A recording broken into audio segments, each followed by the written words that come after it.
Welcome into the Commanders Report live show. I'm your host, Jack Sperry. Thank you guys so much for joining us here for more Commanders sports talk here on a beautiful Wednesday afternoon or evening, depending on where you're watching in the country right now. First up on today's show, the latest Commanders news and rumors. We're going to dive into some wide receiver rumors. Some people have suggested the Commanders should sign another receiver in free agency or trade for another receiver while Terry McLaurin and Noah Brown are currently not practicing. Then we'll get into the live mailbag that we do every single week here on the Commanders Report, and I know the real ones already know what to do. Down there in the comment section. Use hashtag Commanders in the live chat to get on today's Q&A. All you guys got to do to get a question on today's show for free is use hashtag Commanders down there in the live chat. So, for example, you get down there and you put a comment down there saying hashtag Commanders and put your question in afterwards. So hashtag Commanders. Will Washington win the Super Bowl this year? And then that will be directed to our producer Ponzi today, and he will get you on the show if your question is good enough. All right, and with that, let's bring on our producer today. First time in the producer chair for our live show. It is our new producer here on the Commanders Report, Xavier Pond. We call him Ponzi here at Chat Sports, so I want everybody to spam those Ponzis in the chat. So, X-Man, Ponzi, whatever you want to be called. How you doing today, my friend? I'm doing good. We got a couple of VODs to knock out today. First live show on Commanders. If you notice, I was here on the watch party. Yeah, he was. So I was there for the watch party. If you were here for the watch party, Ponzi was on there. So we got to watch all 2 quarters of Sam Hartman. Yeah. That was fun. That was not fun. That was. So, Ponzi, let's talk here about the wide receiver position because we have a poll in the live chat right now. Pick a receiver you would want to add to the Commanders roster. The options are Amari Cooper, Gabe Davis, Odell Beckham Jr., or none of them. And the leading vote getter with 41% is none of them. But the majority of people did pick one of the wide receivers. So the majority think, hey, let's go out and get another receiver. 40% say, no, we're good with what we have. But Ponzi, right now the reports coming out of practice is that, the Commanders wide receiver room is not good enough. And of course it's because, Terry McLaurin's holding out, or holding in, I should say. Let me correct myself on that. And then Noah Brown is dealing with an injury. So right now you got Deebo Samuel out there who's not a route running technician. And then you've got a bunch of, maybe backup level wide receivers going up against the Commanders. Really good starting secondary, and the offense can't move the football. So what is your thoughts? Do you think they should bring in a veteran here to kind of bolster the depth, or do you think the Commanders should just stay patient? It really depends on how. If you want to put that way in up as well. Yes, I got you. So it really depends on what the Commanders exactly want to do in terms of Michael Gallup. He was that wide receiver 2 for Dallas for a couple of years, but he's washed up. He's not really that good anymore. He's getting locked up. He came off that torn ACL. I really don't think signing a veteran wide receiver is the move, though. I really think you should focus on, paying your guy, Terry McLaurin. Yeah, exactly. Terry McLaurin obviously takes precedent here. But, with Noah Brown, he's somebody that is a little bit injury prone. He's somebody that maybe you can't fully rely on to get through an entire season. Saw it last year, got injured, and then this year he's already dealing with an injury. So if the guys behind, those 2 guys are not getting the job done and you don't necessarily trust them in case of an injury, if Amari Cooper wants to come in here, man, as your third receiver, that'd be pretty freaking sweet, especially if he comes in on a super team-friendly deal. I'd even be open to a guy like Odell Beckham Jr., good route runner. He still has good hands. He's willing run blocker. And Gabe Davis, if you need somebody for Jaden Daniels to throw your go balls to, over half of the yards on go routes last year thrown by Jaden Daniels were allocated to Terry McLaurin. So if you're looking for a true X receiver to put on the outside, Gabe Davis might be one that you might want to look at as well. We'll see what they end up doing. I honestly would not be opposed to it if they don't bring in anybody. It's not like I think that's malpractice or I think that, this wide receiver room this year can't be good. I actually think that the Commanders starting 3 receivers, once they finally get on the field, are going to be just fine. Terry McLaurin is an alpha number 1 type of receiver. I feel like that deal's going to get done before week 1. Then you got Deebo Samuel as kind of your gadget guy / wide receiver 2, and then Noah Brown, when healthy, is more than serviceable in that third receiver role. So the question mark for me, though, is, do we want to keep lagging along in these practices, or do we actually want to get some more talent in the receiver room so that we can get a little bit, give Jaden a little bit more opportunities in these practices? Because right now, passing offense hasn't been able to do much against any of the defenses that they've faced. You guys can see behind them. You got Luke McCaffrey, who unfortunately, I think has maybe underwhelmed so far in camp. I was hoping that we were going to hear more about him in this camp. People have been saying that he's been running good routes, but I haven't heard a whole lot coming out of Ashburn about him like having really good days or, toasting the opposing defense. And same thing can be said about guys like KJ Osborne, Chris Moore, who's had a bit of a drop issue.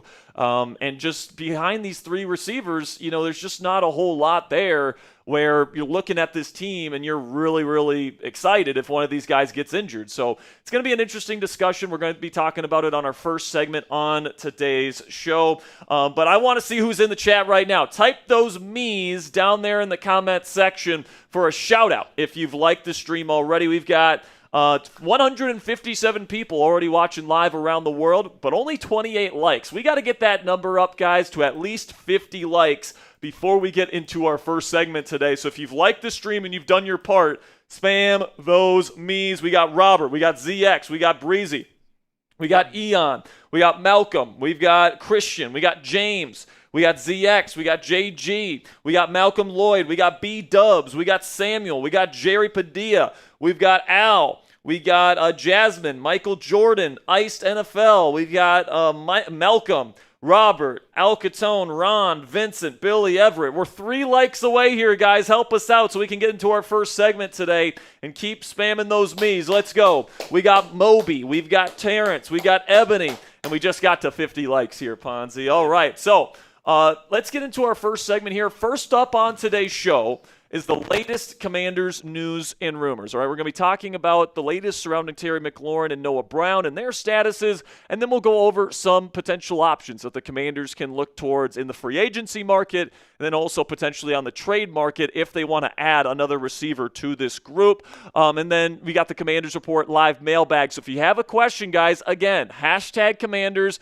Or you can super chat down there in the comment section as well if you guys want to get your question on today's show. All right, so without further ado, let's get into our first segment of the day here, ladies and gentlemen, which is the latest news and rumors surrounding the Washington Commanders. We're going to be having a focus here on wide receiver free agency and trade rumors on today's show. So without further ado here, let's get into our first segment.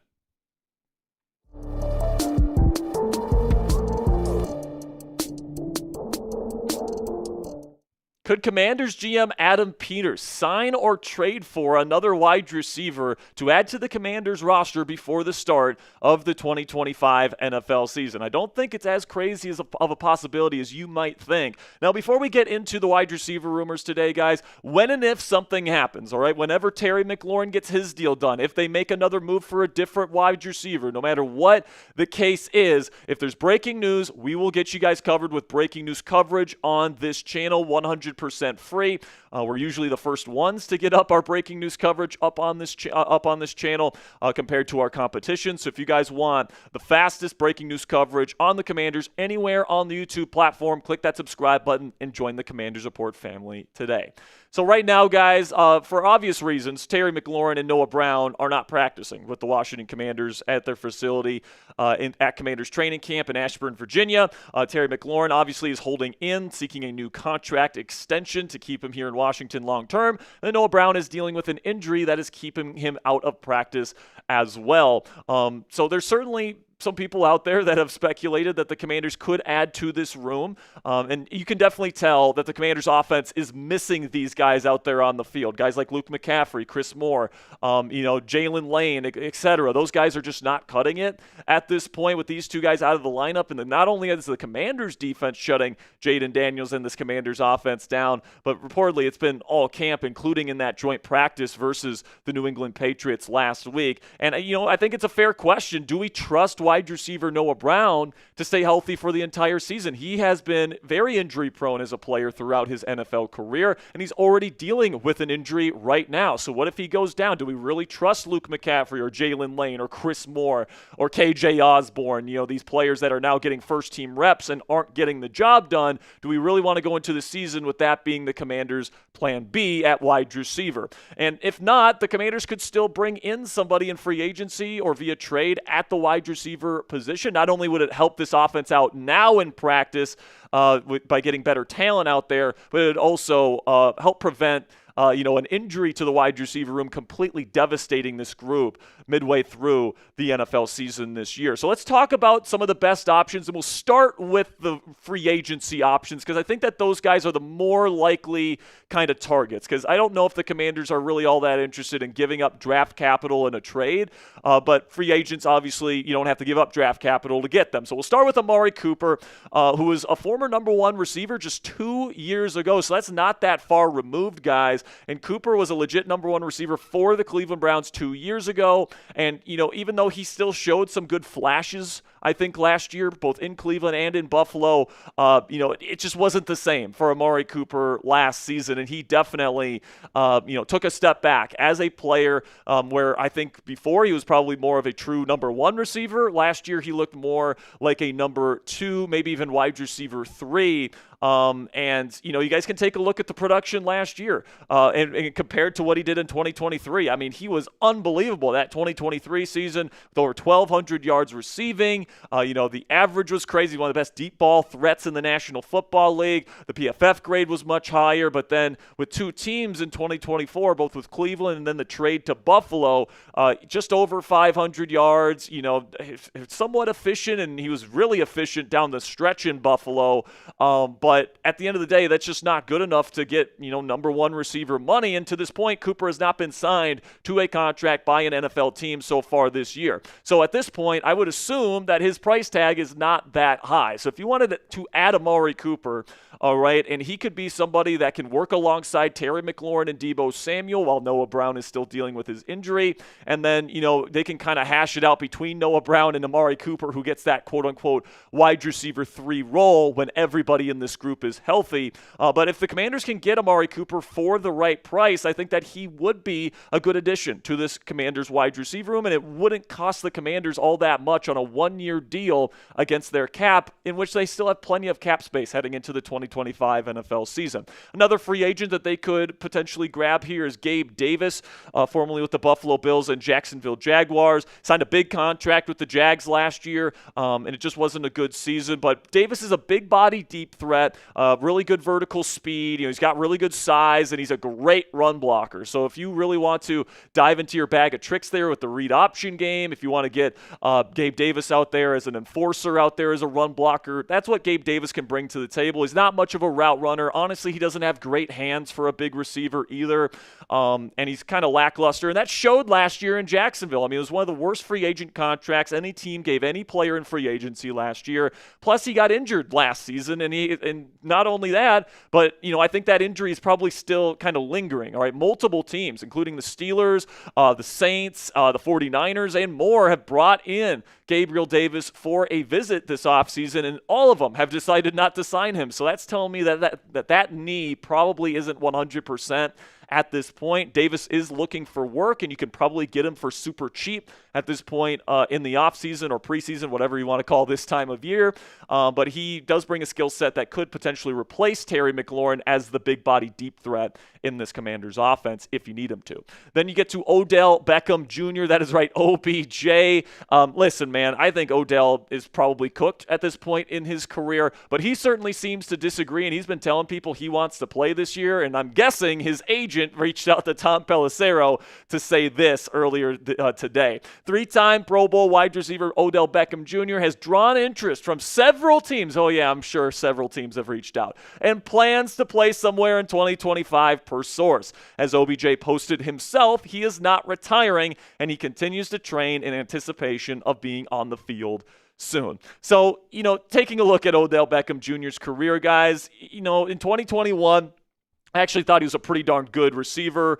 He was a big-time wide receiver 2 target for that Rams team on the way to the Super Bowl championship. And then 2022, obviously missed the entire season with that torn ACL that he suffered in the Super Bowl. But then he goes to the Baltimore Ravens after that ACL injury and actually looks pretty decent in Baltimore. Now, they had other priorities in terms of targets to Zay Flowers and Rashad Bateman and Mark Andrews and all the guys that they target there in Baltimore. But he was a very solid wide receiver 2/3 in Baltimore. But then last year in Miami, it's just a complete disaster. Less than 10 catches. He dealt with a little bit of an injury thing at the beginning of the season, and it just wasn't fantastic for OBJ. He's now going into his year 33 season, age 33 season, I should say. And at this point, guys, I wouldn't necessarily mind it for the vet minimum. It would certainly bring a lot of aura to this team. It'd be kind of fun to see OBJ in the burgundy and gold playing against the G-men twice a year. But at the end of the day, man, I'm not sure if this one would be too productive for the Commanders. So pick a free agent to sign for me down there in the comment section. Type AC for Amari Cooper. Type GB for Gabe Davis. OBJ if you think Odell Beckham Jr. is the right decision. Or if you don't think any of them, just say none down there in the comment section for today's pinned question. YouTube's going to throw you an ad break here in just a couple of seconds. And when that happens, take advantage of that time. But let me know which receiver in free agency you would like to add to this group.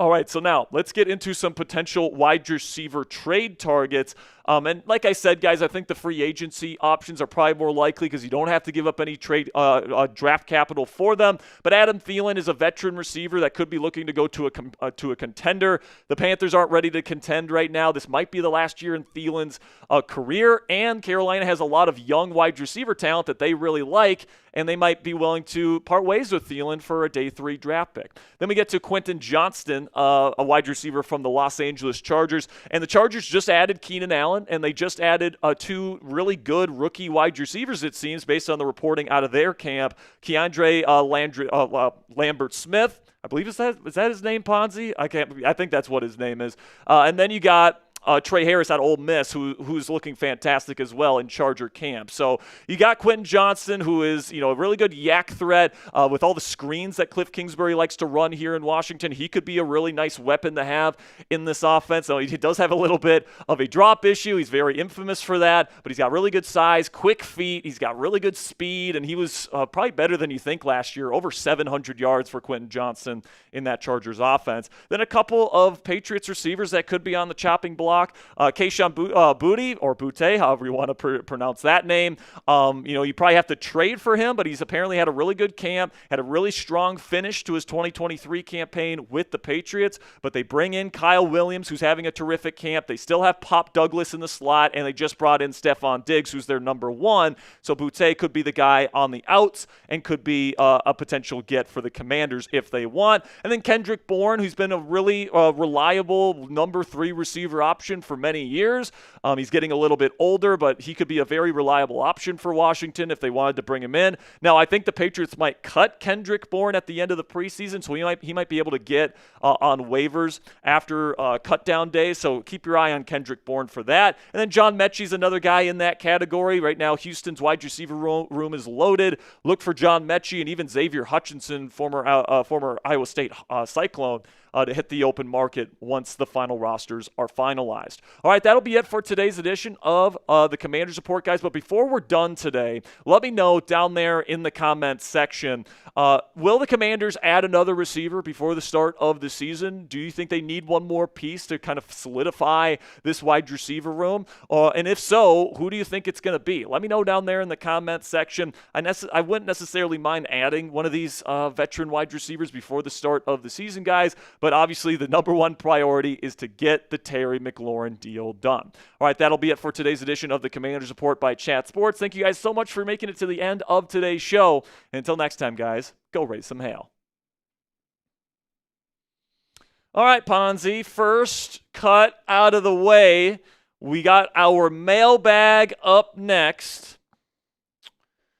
And if you guys have your questions, all right, make sure you get down there in the comment section. Use hashtag Commanders to be able to get your question on the show. So coming up next, guys, we do have the mailbag that will be our weekly show here where I answer your questions. But you guys can get your questions on the show for free today, just using hashtag Commanders down there in the comment section. Make sure it's a good question, though, because it comes down to Ponzi. Ponzi gets to decide the questions that get on the show. And Ponzi, if you want to put yourself above me here on that little bar up top, feel free to do that so that the people can see you. But let's do you know how to put a shot clock on? I do. Okay, so let's put on a 3-minute shot clock for people to get their questions in, okay? Yeah, let me just get I am not Coop. You are not Coop, you are Ponzi. So make sure you guys get those questions down there in the comment section. Breezy, you put hashtag Commanders, but you didn't put your question in behind it. You got to put your question in after you put in hashtag Commanders. All right, so it's all one message. So it's hashtag Commanders, then right after that, in the same message, it says your question, whatever it is, okay? So, for example, hashtag Commanders, will Terry McLaurin sign tonight? And I will answer that question, okay? Preferably not a Terry McLaurin question. We've gotten a bunch of those on mailbags. But if you got like an intriguing take of like, I would trade Terry McLaurin for this receiver, or like Tyreek Hill or something like that, then, we're more than happy to answer every question. We already have a lot of Terry McLaurin questions, guys. So if you have questions about anything else, Mr. Ponzi's going to put up our shot clock here. So you guys have about 3 minutes to get your questions in, and then we will go into our mailbag. I see JG just got a question in there. Jasmine says, we need to sign Terry McLaurin. Yes, we do. And I've been saying on this channel, and I've been seeing a lot of people, Ponzi, going on Commanders Twitter and saying, the most I'm willing to give up for Terry McLaurin is $28 million per year or $26 million per year. And I'm like, are you saying that by far the best receiver on this team, a player that you need to win a Super Bowl, is not worth $10 million less than the market if you pay him $30 million per season? Like, I just don't understand it. Like, I understand that you don't want to – I understand the risks involved with giving a guy that's his age as much money as, some of the top guys in the league. But, like, I think $30 million is a pretty fair number for a guy like Terry McLaurin because he is an all-pro. He consistently gets over 1,000 yards. I mean, when was the last time he didn't get over 1,000 yards? He's had guys like Carson Wentz and Taylor Heineke and Sam Howell throwing him the football, for Christ's sakes. Now he's got Jaden Daniels. He's easily the number one receiver on this team. Like, if you're worried about production, unless he gets hurt, like, you can pretty much bank on, like, at least 1,000, but probably over 1,200 yards a season and double-digit touchdowns. Is that not worth $30 million, especially if you have the cap space to do it? I mean, I got to say this. I don't know what the Commanders are doing. I mean, if your negotiation's at 30, just give him 30. Just give him 30. If that's what he wants, just give him 30. Just give him 30. Like, he's a second-team All-Pro receiver, easily the best receiver on the team. You need him to win a Super Bowl. Like, what are we going to do? Like, I don't know, man. Like, I don't see any signs of regression from Terry. And maybe by the end of his contract, he's not playing as well. And that's why you can structure the contract where there's no guaranteed money on the final year of the deal. So, like, if we get into year 3 or year 4 of that extension and he's not playing well, you can cut him for nothing against your cap.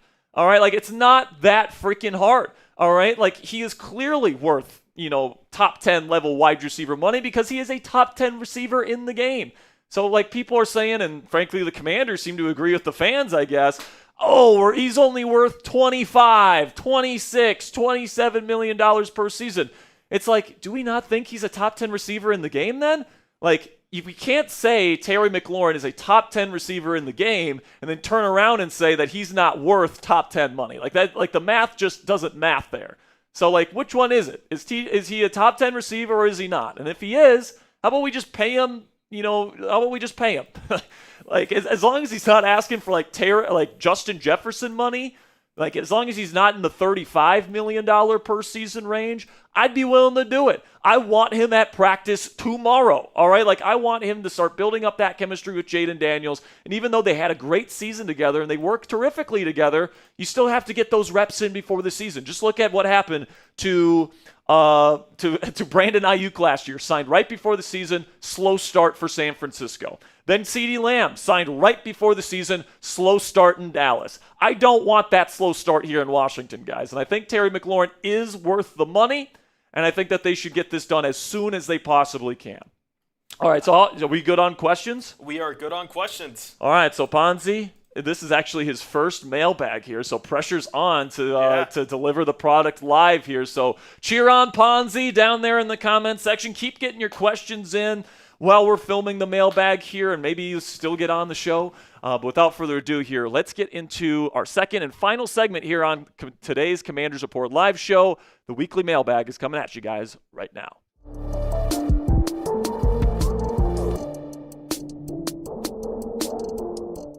Welcome into the Commanders Report Mailbag. I am your host, Jack Sperry. Today, I get to do my favorite segment that I get to do every single week here on the show, which is to answer your questions on the topics surrounding the Washington Commanders that you guys want answers to. So I really love having this back and forth two-way dialogue with the fan base here. So make sure you guys click that subscribe button if you haven't already, and join us for our live shows every single Wednesday evening. For your chance to get on the show and get your question on the show. We try to be the most interactive community for Commanders fans anywhere on YouTube. We go live for every single Commanders game, where, of course, we have the live chat room going and, super chat giveaways and all that stuff. So if you guys want to enjoy all the interactive live content that we provide for you guys for free here on the Commanders Report, click that subscribe button and help us get to 50,000 subscribers as soon as possible. So first question here coming in from William Hancock, and he says, question will the team make a deep playoff run without Terry? No, they can't do it. I think Deebo Samuel can be really good in the role that he plays in this offense, which is to be, somebody that's a versatile chess piece that's being used on motions and moving him all over the formation, using him in the backfield, using him on screens, weaponizing his ability to run block. I think that his role as a gadget-type wide receiver 2 is perfect for him. But without Terry McLaurin, who's taking that number 1 receiver spot? Noah Brown, he's dealing with an injury, can he even stay healthy? And then Luke McCaffrey, KJ Osborne, Chris Moore, these guys that have been struggling in camp to this point. Jalen Lane, maybe, but he's pretty small, more of a slot weapon type guy. I just don't know, guys, if without Terry McLaurin, this offense is going to be able to do the things that they need to do. I mean, just look at what happened to Tom Brady in the final year there with the New England Patriots. Didn't have any legitimate wide receiver talent to work with, and as a result, teams could just play straight man coverage against the Patriots wide receivers because no one could get open against their corners, and Tom Brady had nowhere to throw to, and as a result, his numbers look terrible. So even for a guy like Jaden Daniels, who is an incredible starting quarterback, I have him ranked top 5 in the NFL already heading into his second season. I think he's that good. Without a guy like Terry McLaurin to draw attention away from other guys and open opportunities up for lesser wide receiver talents, not to mention the production that Terry McLaurin gives you and the skill set he gives you as your deep threat, as your route runner type, what he does after the catch. Terry does it all, man. So if you take that away, it changes the way defenses can play the Commanders, and they can play a lot more aggressively. They can play a lot more man coverage, and that's going to make it a lot harder on Jaden Daniels in his second season. So unless they can trade Terry McLaurin for another number 1 type receiver, which at this point it probably won't happen, no, man, they got to have Terry McLaurin on the roster. Terry McLaurin knows this, which is why he's trying to get the contract that he wants and feels like he is deserving of. So, plain and simply, guys, Adam Peters needs to get this contract done. Then we got Michael coming in here with a question. Says, will Josh Connerly start at right tackle? Will they push Wiley or Allegretti to right guard? Right now, Allegretti has been getting the reps at right guard. Wiley's been getting the reps at starting right tackle. Connerly's been working with the second team as the right tackle. So it's going to come down to how Connerly does in these preseason games, how much growth he can make, and whether or not he's just straight up playing better than Allegretti, or than Wiley, I should say, heading into the year. And, I would hope that the first-round pick that was supposed to be relatively pro-ready should be ready to go week 1 because, frankly, Andrew Wiley's not very good. And you're going up against a really good pass rush week 1 versus the New York Giants. It might be the best pass rush in the National Football League with, of course, Brian Burns, Dexter Lawrence, and then, of course, they're adding Carter this year, which is just insane. That trio has a chance to be absolutely lethal. And if Andrew Wiley is out there, that could be a weak link that they could exploit. Plus, to start the season, you don't have Sam Cosmi. So, hopefully Connerly's ready to go and ready to fortify that right tackle spot. But it's really going to come down to how he plays for the rest of the preseason and how he looks in practices. I don't think that they'll throw him out there if he's not ready. So let's hope that he gets there before week 1. All right, so let us know down there in the comment section, guys. How far could Washington go without Terry McLaurin this year? Honestly, I think they missed the playoffs without him. And, that's crazy because this team made the NFC Championship game last year. And, a lot of the aspects of this team are better than it was last season. But without Terry McLaurin, that wide receiver room, if they don't add anybody, is going to be, completely run through by opposing secondaries in the National Football League. So I think you got to have Terry McLaurin. But let me know, how far do you think this team can go without Terry on the team? For me, it's not to the playoffs, maybe 7 wins, 8 wins without Terry McLaurin. I think he is that important to this football team. So let me know what you guys think down there in the comment section for today's pinned question. YouTube's going to throw you an ad break here in just a couple of seconds, and when that happens, take advantage of that time. But let me know how much of a difference this team is without Terry McLaurin on it this year. Then we get to Billy Everett Jr. Says, do you think Mike Sainristil will be the game saver in the secondary like he has been in training camp? Listen, man, I think that he's had a really good camp to this point.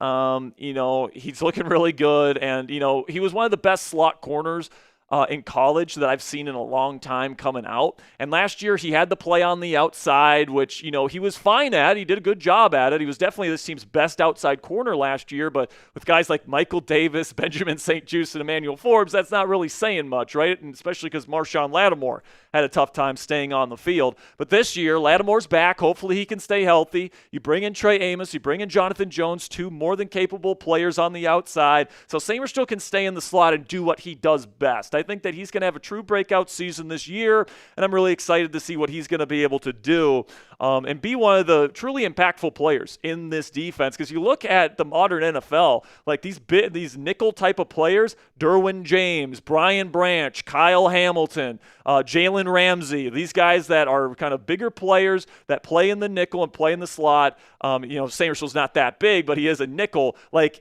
He has a chance to be such an impactful guy and be kind of this team's quote-unquote Brian Branch type. And his instincts are just off the charts. And he's just a really good football player. And I think that by the end of the year, we might be talking about him as one of, if not the best defensive player on this Commanders team.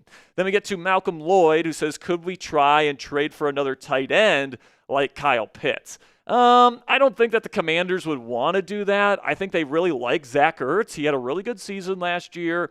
He's got a great rapport with Jaden Daniels, and I think they still like the upside of Ben Sinnott, the guy they spent a really high draft pick on, a day 2 draft pick on out of Kansas State just last year. He can block. He's good after the catch. He runs good routes, and he's a really good athlete for his size. So I think they like Ben Sinnott, and they still want to kind of try to make him the future of the position because right now you got Zach Ertz, who is the number 1 tight end. They got John Bates, and excuse the asterisks there, guys. Those are a little bit outdated from our free agency coverage, but you guys get what it kind of is right here. Like John Bates is the blocking tight end. Zach Ertz is your possession tight end right now, and honestly, the Commanders don't run really a ton of 2 tight end sets. They do it from occasion, but I'm not sure if they necessarily need a Kyle Pitts, who frankly has not been good for at least 2 seasons at this point. So really anything that the Commanders would send to get Kyle Pitts, I don't think it would be worth it for him. So before we get into the rest of the questions on today's mailbag, go ahead and check out our friends at Fanatics, where you guys can get a Washington Commanders hoodie 50% off today when you go chatsports.com/WAS hoodie. I really like the design of this hoodie, guys. You've got the patches on the sleeve there. You got the logo on the chest. I really like the burgundy color as well. So if you're looking for a lucky Washington Commanders game day sweatshirt this year, I think this is perfect for you because it's 50% off. It's stylish. It's definitely comfortable as well. So if you guys want to go chatsports.com/WAS hoodie, that link is down there in the comments and description of today's show if you guys want to check it out. Then we got one from Wally Guzzer, who says, do you think Luke McCaffrey will finally get his first NFL touchdown in 2025? I hope he does. I really do, man. I was a little bit lower on Luke McCaffrey. I had, I believe, a late day 3 grade on him coming out of Rice. The Commanders, of course, take him in the 3rd round, which I thought was a bit rich. Last year, he didn't do anything for the team as a rookie. And the team has really been hoping that he's going to ascend as a legitimate receiver weapon. And, there's been certain moments where, he's looked good in training camp, but he's been mostly quiet playing with the first team. I'm really hoping that he can, show us a little bit more in these last remaining preseason practices that we have in these final few weeks before the season and in these last remaining preseason games. So we'll see what McCaffrey's role looks like, but I certainly hope he can get into the end zone. He certainly works hard enough to get some success in this Commanders offense. So I guess we'll see what Luke McCaffrey can bring to this team here in 2025. Then we got one from G. Tuck here. He says, Commanders report by Chat Sports. Why are we continuing to hear that Von Miller will be this role player when it seems he is ripping it up at camp? Why couldn't he be a starter? So he's going to get a lot of reps. Don't get twisted, G. Tuck. And he is listed as a starter on the Commanders depth chart right now as the Sam linebacker, all right? So I do expect to see a lot of Von Miller, but because he is older, you have to save some of the bullets in the chamber, all right? A little bit more than when he was a younger man, all right? This is what the Bills did last year, by the way, all right? He was not an every down starter for the Buffalo Bills last season, okay? What he was a rotational pass rusher that came in on 2nd down and long, 3rd down and medium, 3rd down and long, pass-heavy situations so that he could come in and he could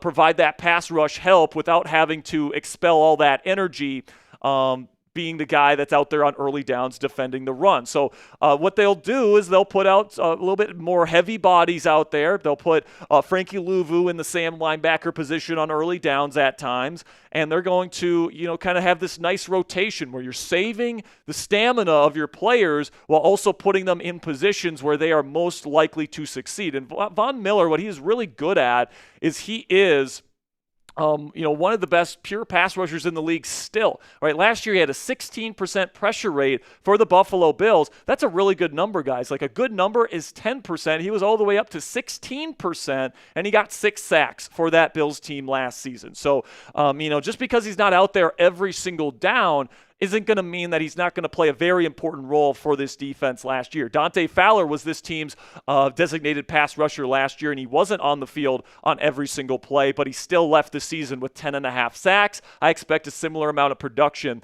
from Von Miller in this really creative defensive scheme from Dan Quinn and Joe Whitt Jr. Then we got a $5 super chat from Malcolm Lloyd. Says, Commanders, #Commanders, I'm a fan of defense. What's your thoughts on our current defense? Any improvements?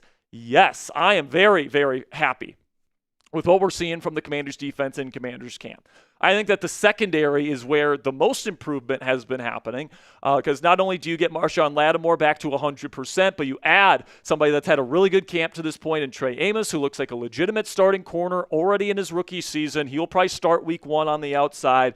Mike Samerstroll gets to move into a place where he can be more impactful on the football game. That'll be an instant upgrade as well from the slot. And then Quan Martin and Will Harris have been playing well as well on the back end at safety. So that secondary is instantly better than what it was last year, and one of the most improved units out of any team in the National Football League heading into the season, in my opinion. And then, the linebacker's pretty darn good as well. Frankie Louvu, there'll be a rotation here where sometimes Louvu will be playing the Will, and, Bobby Wagner pretty much always plays the Mike. And, we'll see with guys like Tyler Owens and et cetera. Dominique Hampton's actually off the team, so we got to take him off the graphic here, Ponzi, eventually.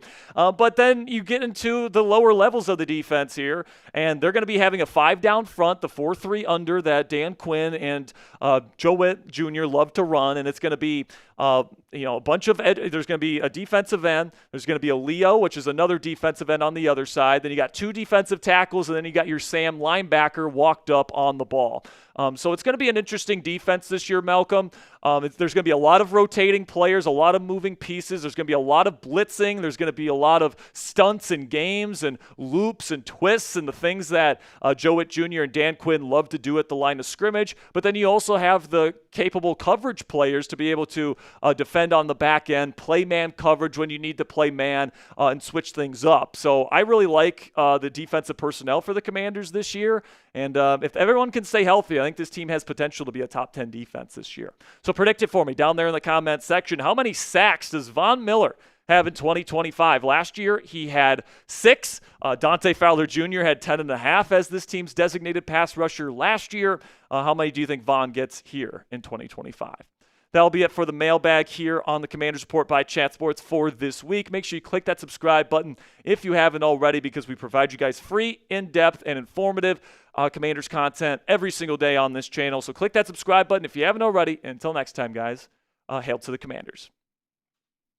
All right, Ponzi. So that is it for our coverage. If you want to come up here on the top bar, and that's it. I mean, it's just really good questions yet again. You guys always bring the heat with the questions on the mailbag. What was a question that kind of caught your eye during that mailbag? I definitely think the Von Miller question caught my eye a lot because he's not going to be used traditionally anymore. And I thought that signing was very interesting because, he was such a good pass rush specialist. But I think that, he's definitely going to have a role for the Commanders, and I'm scared of it because that defensive line is going to be really good. There's not a lot of, youth in terms of the pass rushers. Yeah, they have a lot of veteran presence now. You got Daron Payne. Javon Kinlaw is going to play a big role. Dietrich Wise looks like he's going to be the starting 5 tech, so that's the 3-4 defensive end. You've got Dorrance Armstrong playing the big edge rusher, the Leo, in this defense. And then depending on the situation, it's going to be either Frankie Louvu, it's going to be Von Miller in there as the Sam linebacker. And, of course, Frankie's going to be an every down player. He's either going to be playing on the ball as the Sam or he's going to be playing off the ball at the will. But they'll move him all around. They'll put him in the A-gap, lined up pre-snap as well on the double A-mug looks and all the different stuff that Dan Quinn likes to run here in Washington. But, Dan Quinn and Whitt Jr. are known for their creativity with their stunts and games and loops, and people keep saying this team needs another edge rusher, and it's like, no, they don't. I don't think they do, because they've got the guy they want to play on the edge at Leo and Dorrance Armstrong. He's really good at that role, really good run defender. And then when it comes to interior pressure, you got Daron Payne, you've got Javon Kinlaw, and who's been looking really good in camp, by the way. And then Dietrich Wise can get after quarterbacks from that 5-tech alignment. And then you've got, some of the best, pass rushers from the Sam linebacker alignment there in Von Miller and, of course, Frankie Louvu. And by the way, Ponzi, something else I'm really excited about is the NASCAR packages that Dan Quinn deploys, where he puts a lot of smaller pass rushers out there, and then he does a bunch of stunts and loops and games on these 3rd and long situations. It's probably going to be Frankie Louvu, Javon Kinlaw, Dietrich Wise, or Dorrance Armstrong at the 3-tech, and then it's going to be Von Miller on the other side. So, there's going to be a lot of pass rushing ability on this team this year, and I think that, the Commanders' pass rush is one of the most slept on in the National Football League this year. I agree completely. Frankie Louvu, I love him. I think he's a terrifically underrated player. Yeah. One of the 5 best linebackers in the game. Exactly. In my opinion, there's only maybe 6, 7, maybe 8 linebackers in the entire NFL that actually make an impact on the football game. Most of the time, people just hope for competency at the linebacker position because it's such a manipulatable position. But there are some players that can truly impact the game from the off-ball linebacker position. And if you have one of those guys, it's a game-changer type of player. And Frankie Louvu is one of those guys, man. It would not surprise me at all if he ends up making an all-pro team this year.